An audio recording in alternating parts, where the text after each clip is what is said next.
welcome to the Shifter Studio. I am your host, Coach C. I assist parents who are struggling with stress and family discord and support them as they navigate their shift back to parental joy. Well, guess what? We have made it to day five of the Navigating Parenthood series. Thank you so much for hanging in there with me. This medium is totally new to me. Uh, if we were in person, I would be great. In this medium, I feel a little stilted sometimes, but I thank you for having patience. Today, we're going to take a look at one of the 10 areas parents have identified as being of concern or stress to them in terms of their child rearing. And that would be maintaining a work-life balance and cultivating a spirit of gratitude, both for themselves and their children. As I've said on days 1 through 4, please, if there's anything that you hear that resonates with you, that makes you think, that gets on your nerves, please like, subscribe, and share. So, day 5, I'm still stoked that we're here and that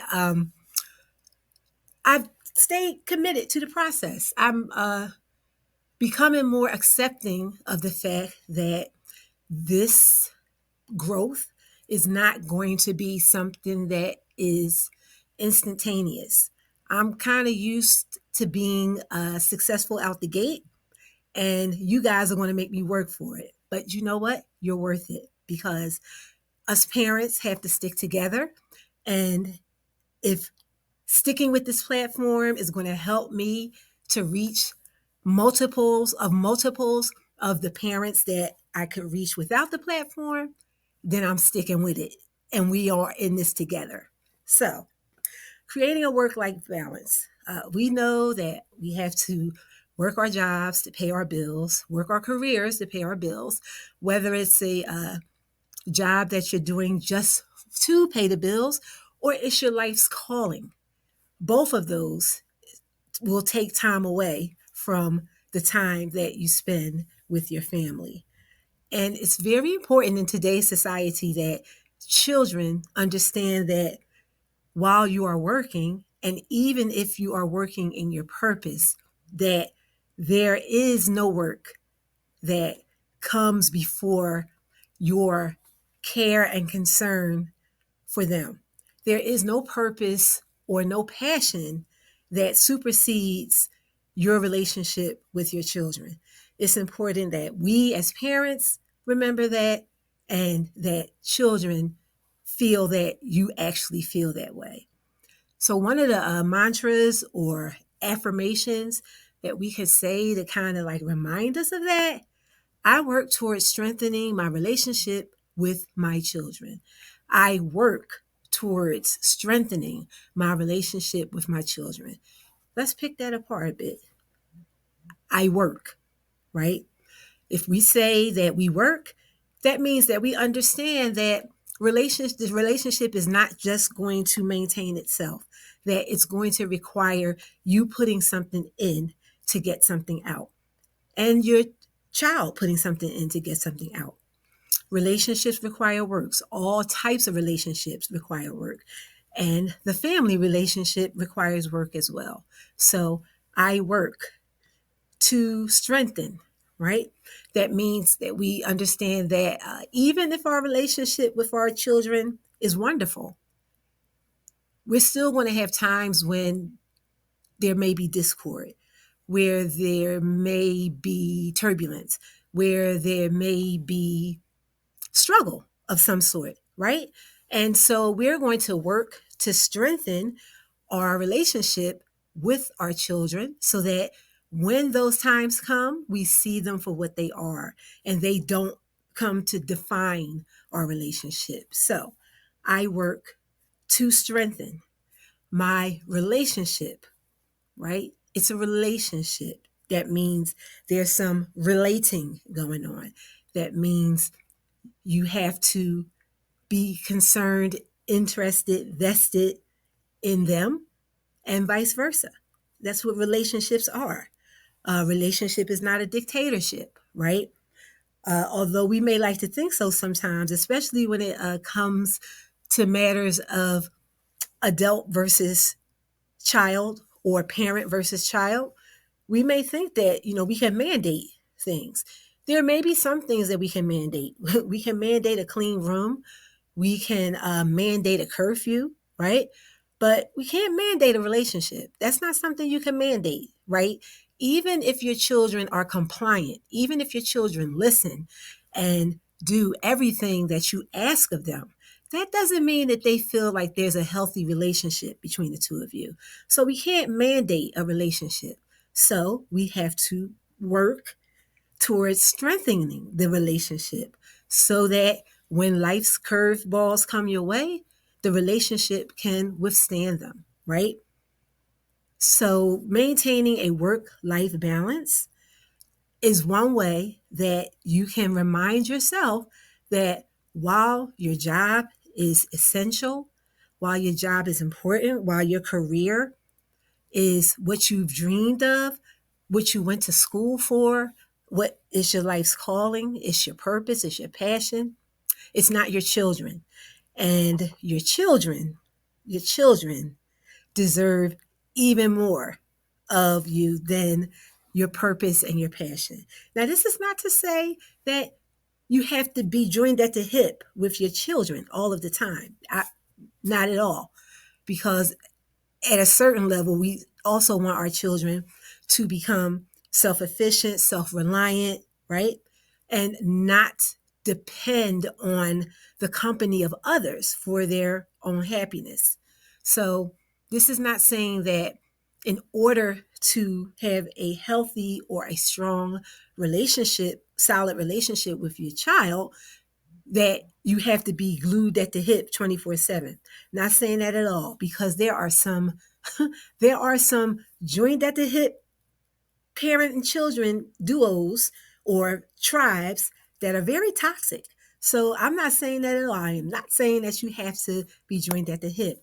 What I am expressing is that the relationship itself, whatever it looks like, because every family is different, it has to be strong enough to withstand life's curveballs. And the only way that you will build that type of strength is by putting in the work. So I work to strengthen my relationship with my children. So maintaining that work-life balance, that means setting boundaries for yourself. Maybe that means turning off the email notifications from your job email at 7 o'clock, right? Maybe it means not doing any work on Sunday because that's family day. Maybe it means incorporating your children into your purpose time, your passion time. However it looks like to you, however it looks or feels authentic, right? No one can tell you what to do in order to strengthen your bond with your children. No one can tell you that. They may give you suggestions, they may give you ideas, but they cannot say, if you do this, this will strengthen your bond, right? Your children, okay, let me put it like this. You know how when you're eating food, and sometimes we say, well, we don't know when to stop because it's so good, I just want to eat it all. But when you're eating food, your body has like an internal sigh. It has an internal reflex. You're eating, eating, eating, and at some point when you're eating, you will say, that's your body actually telling you you've had enough, probably more than enough. Stop now, right? Sometimes we don't pay attention to that signal, but that signal is there. And it's an authentic signal. It's a natural, it's intrinsic. You don't have to do anything to activate it, right? So much like we have that internal signal when we're eating to tell us like it's enough, children have an authentic sense. They know when the relationship feels healthy. They know when they feel as if they can trust the relationship. They know when they feel secure and cared for. It's not anything you can mandate. There is no gift that you can buy. And if you look at the background picture to this video, this is not meant to be a diss to the sneakerheads out there, but we know that some people out there have walls and walls of sneakers as if they're trophies. There is no gift that you can buy your child that is going to mandate a healthy relationship. I don't care what it is. It could be a mansion that still is not going to mandate a healthy relationship. A healthy relationship takes work. And if you are so busy working in your career or in your passion walk that you are not putting in the time with your children, you're not going to be building a healthy relationship. Cultivating a spirit of gratitude. Now that is something that can be taught. Gratitude can be taught. Although it is an internal feeling, it can be taught. And the way gratitude is taught is over time. And it's taught by your interactions with children and things, right?